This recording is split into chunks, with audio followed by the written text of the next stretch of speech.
IPL mega auction কিন্তু আর বেশি দেরি নেই। এই সামনে রবিবার এবং সোমবার 24 এবং 25শে নভেম্বর আইপিএল মেগা অকশন হতে চলেছে। তার মধ্যে প্রত্যেকটা টিম তারা কিন্তু তাদের মতন করে তারা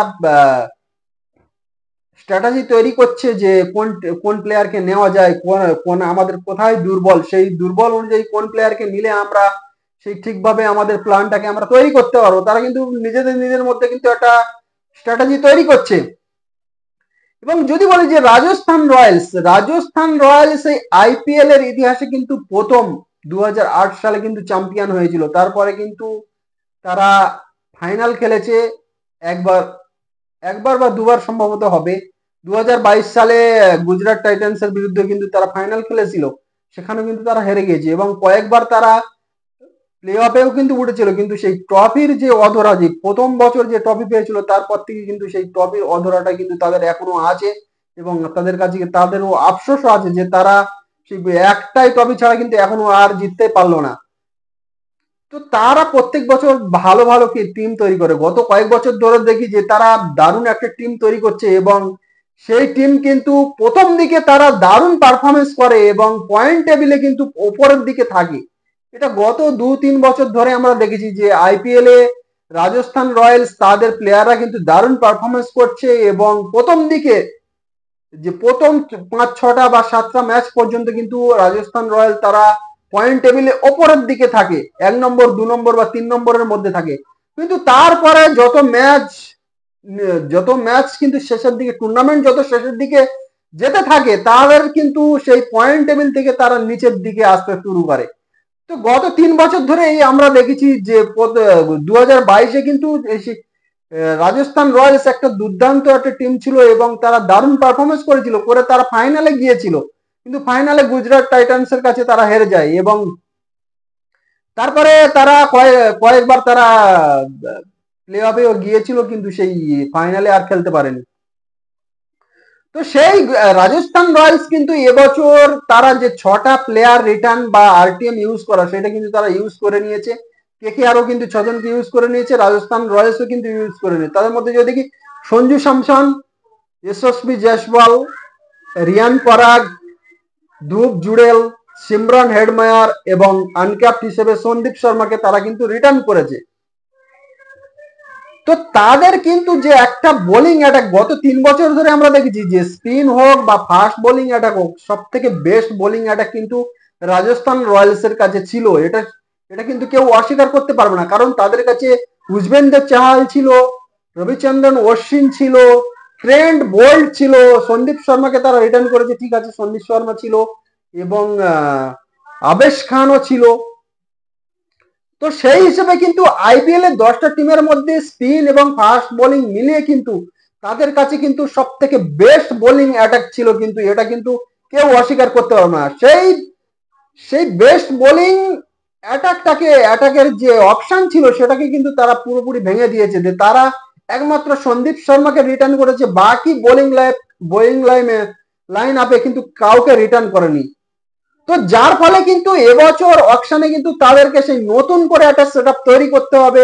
নতুন করে কিন্তু সেই তাদের যে একটা বোলিং লাইন আপ ছিল, যে best bowling line up, spin হোক বা ফাস্ট বোলিং হোক, সেটাকে কিন্তু নতুন করে তাদের তৈরি করতে হবে। এবং সব থেকে বড় কথা, তাদের কাছে কিন্তু পার্স অনেকটা কম আছে এবং তারা জস বটলারকে ছেড়ে দিয়েছে। এবং তারা তাদের সঞ্জু স্যামসনের সঙ্গে কিন্তু একজন ওপেনিং ব্যাটসম্যানও কিন্তু দরকার। এবং বোলিং লাইন আপটাকে কিন্তু তারা নতুন করে তাদের তৈরি করতে হবে, তাছাড়া আর কোনো উপায় নেই। সেই পুরানো বোলিং লাইন আপ যে ছিল সেটাকে কিন্তু তারা একেবারে সব রিলিজ করে দিয়েছে। যুজবেন্দ্র চাহাল, রবিচন্দ্রন অশ্বিন, ট্রেন্ট বোল্ট, এই 3জনের নাম আমি বলতে পারি যে 3জনে কিন্তু ওয়ার্ল্ড ক্লাস বোলার ছিল এবং এরা কিন্তু দারুণ পারফরমেন্স করে। যুজবেন্দ্র চাহালের পারফরমেন্স মানে অসাধারণ পারফরমেন্স কিন্তু তিনি করেছেন। তিনি যখন আরসিবিতে ছিলেন সেখানেও কিন্তু দারুণ পারফরমেন্স করতেন, কিন্তু দুর্ভাগ্য আরসিবিও তাকে রিলিজ করে দিয়েছিল। এবারে রাজস্থান রয়্যালসও কিন্তু তাকে রিলিজ করে দিল। এবং ট্রেন্ট বোল্ট নতুন নতুন বলে যে কি একটা আতঙ্ক সৃষ্টি করে। সে কিন্তু বিপক্ষ প্লেয়াররা, ব্যাটসম্যানরা তারা ভালোই নতুন বলে পাওয়ার প্লেতে কিন্তু সব থেকে বেশি উইকেট নেওয়ার রেকর্ড কিন্তু তার নামেই আছে। পাওয়ার প্লে নতুন বলে কিন্তু সব থেকে বেশি উইকেট তিনি নিয়েছে। তিনি একজন ওয়ার্ল্ড ক্লাস বোলার এবং তিনি আইপিএল এ রাজস্থান রয়্যালস এর হয়ে কিন্তু দারুণ পারফরমেন্স করেছে। তা সত্ত্বেও কিন্তু রাজস্থান রয়্যালস তাকে রিলিজ করে দিল। মানে এটা একটা অবাক করা কাণ্ড যে এটা কি কি করে করতে পারে। তো এটাই তো গেল, এই তিনজন কিন্তু ওয়ার্ল্ড ক্লাস বোলার ছিল, যার ফলে কিন্তু রাজস্থান রয়্যালসকে বোলিং অ্যাটাকিং এ কিন্তু খুব ভালো টিম মানা হতো, সেইটাকে তারা ভেঙে দিয়েছে এবং নতুন করে কিন্তু তাদেরকে তৈরি করতে হবে। এবং তারপরে যদি দেখি যে ওপেনিং ওপেনিং এ কিন্তু সেই যশস্বী জয়সওয়ালের সঙ্গে জস বটলার তিনি ওপেনিং করতেন। তো দুজনের জুড়ি কিন্তু খুব সুন্দর একটা পার্টনারশিপ তৈরি হতো এবং দুজনের জুড়ি কিন্তু খুব অসাধারণ জুড়ি ছিল।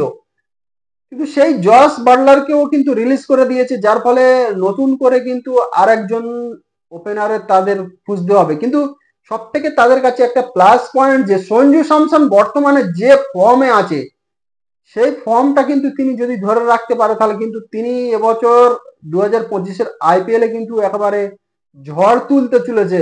এটা কিন্তু শিওর যে সঞ্জু স্যামসন ইন্টারন্যাশনাল ক্রিকেটে টি-20-তে এই মুহূর্তে যে ধরনের ফর্মে আছে, মানে অসাধারণ ফর্মে আছে তিনি। গত 5টা টি-20 ইন্টারন্যাশনাল ম্যাচে 3টে সেঞ্চুরি করেছে, মানে এটা একটা অসম্ভবকে সম্ভব করেছে। তো সেই সঞ্জু স্যামসনের যে বর্তমান ফর্ম, সেই ফর্মটা যদি তিনি ক্যারি করতে পারেন আগামী বছর আইপিএল পর্যন্ত, তাহলে কিন্তু রাজস্থান রয়্যালস এর জন্য কিন্তু অনেকটা প্লাস পয়েন্ট হতে চলেছে এবং রাজস্থান রয়্যালস এর জন্য খুব ভালো হতে চলেছে। তার সঙ্গে সঙ্গে তাদের কিন্তু একজন যে ওপেনারও দরকার, আমি বললাম সে সঞ্জু স্যামসন বা যশস্বী জয়সওয়াল দুজনে হয়তো ওপেন করতে পারে, কিন্তু 3 নম্বরে একজন কিন্তু ব্যাটারের তাদের দরকার এবং বিদেশি ব্যাটারের কিন্তু একজন দরকার এবং একজন ফিনিশারেরও দরকার।